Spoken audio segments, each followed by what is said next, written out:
евентуално новата тръба, която може да мине по Черно море с газ до България.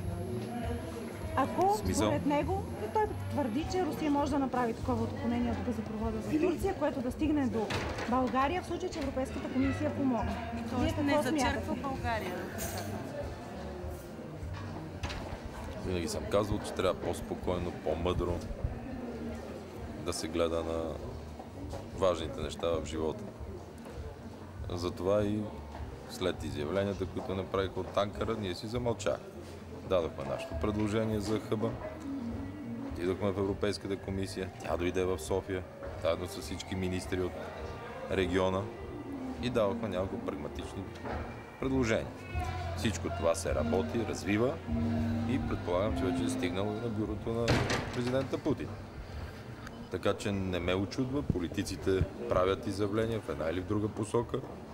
До ден днешен ние нямаме нито писмено потвърждение, нито спиране, нито каквото е било на Южен поток, така че по темата работи цялата Европейска комисия в синхрон с нас, публично, ясно, прозрачно. Така че има си делови методи на работа, които между отделните дружества и на базата на подписаните споразумения се изпълняват. От тук нататък политиците правят изявления.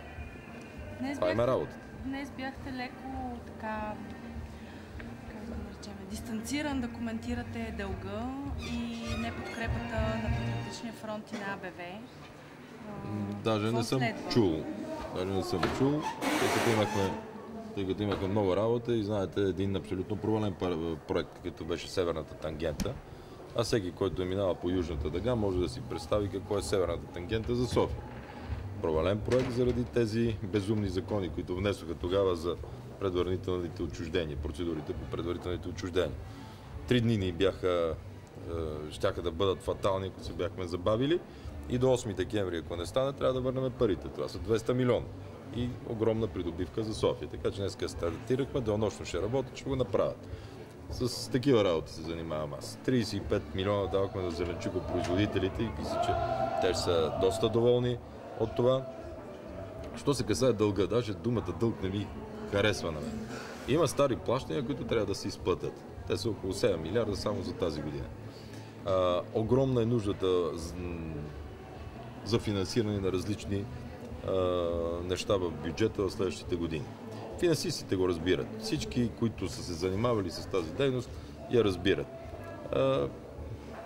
Аз съм широко скроен човек, така че приемам и нападите от БСП, от Атака, нали, да се възползват от тази ситуация. Приемам го, нека да го правят. Това е работа на опозицията и даже не им се сърдя. Що се касае за коалиционните ни партньори, а това са Реформаторския блок, аз мисля и снощи разговарях с Радан и Москов надълго, на широко. Позицията им е ясна, те ще го подкрепят, разбират го и мисля, че и днеска в този дух са се изказали. Разбира се, всички искат повече внимание в живота, всеки иска внимание. Опитваме се да го правиме, но динамиката в Министерския съвет е голяма. Не винаги успяваме и някой път подценяваме тази ситуация.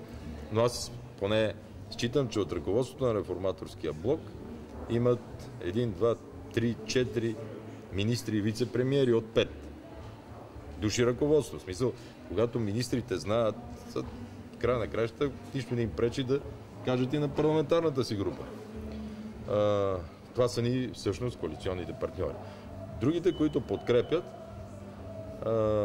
е тяхна работа как ще подкрепят и дали ще подкрепят, а и на практика във всички важни до сега за нас неща не са ни подкрепили.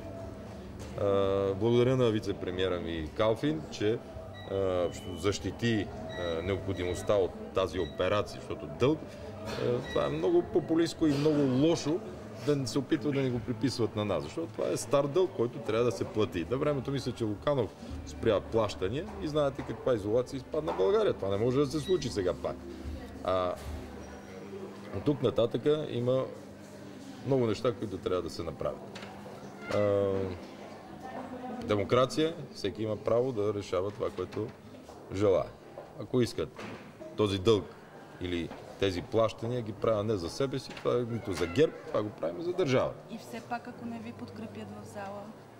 Ми като ни подкрепят в зала, няма да има пари, няма да можем да платиме, ще фалира държавата и ще приключиме. Това е толкова просто.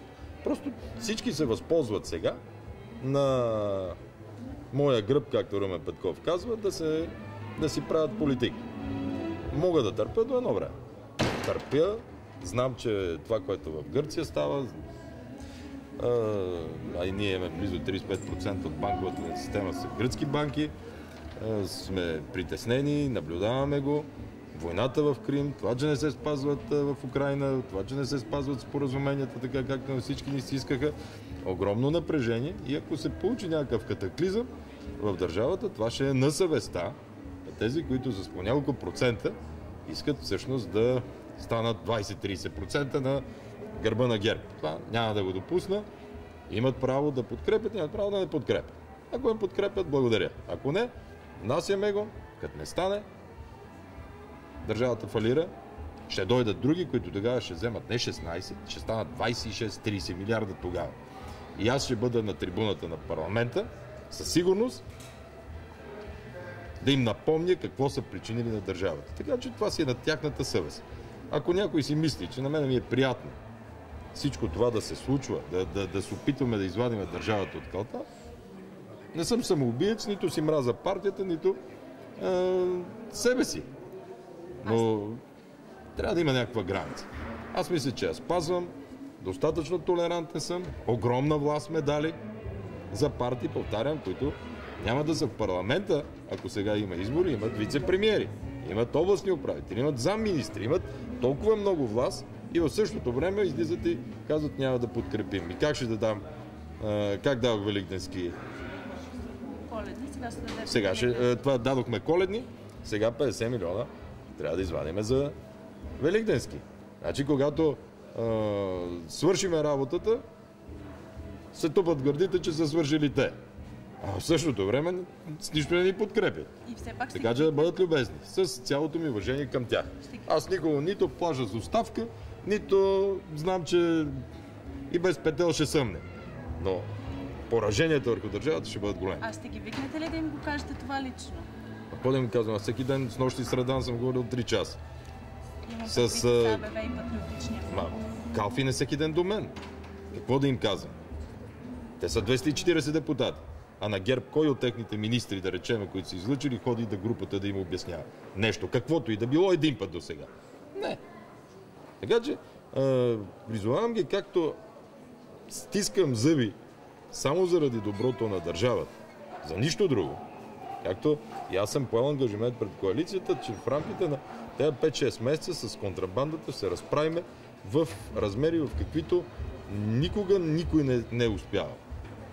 Това ви го обещавам и поне казвам, 6-700 милиона до милиард повече се вереме в бюджета. Другите пари просто трябва да върнем старите борчове. И последен въпрос да ви попитам. Президента на Азербайджан се очаква да дойде днес. Днеска говорих с него. Знаете... Какво очаквате от тази среща? Имаше наши министри, които бяха там. Те много министри ходят там. Но днеска разговаряхме и поисках да ни посети, защото ние имаме изключителни интереси в работата ни с азерите, така наречени. Голям приятел ми е. 20 минути след разговора ни даде от 3 до 5 марта, че ни посети. Знаете, че 2 години отлагаше посещение. Така че се надявам с президента Плевнелиев да имаме добри срещи, както и парламента, защото азерите са изключително важни в нашите последващи в годините действия в областта на енергетиката и особено в диверсификацията, която искаме да направим. Така че, скъп гост, добре дошъл да. Друго? Не, казвам го, вижте, да не стане като с съдебната власт. Аз просто дадох, че ако за това е 4 години, 400 години присъда няма, нали? В смисъл, дадох пример като нарушения какви са в едното или в другата посока. 3 дни написаха декларация. Сега да не излезе от това, че съм стиснал зъби. Не, просто си мълча. Но когато си мълча, не значи, че не ги чувам. И Ако някой си мисли, че е толкова голям бабаит, толкова, че да може да иска да порасне с 20%, да опита, заповядай. А не да ми дават листчета и списъци с назначение непрекъснато, а да се правят на ни лук яли, ни лук мирисали. Прекалено много власт за техните резултати на тези партии имат. Повече от това никой не би им дал. Благодаря. Айде, ако обичате.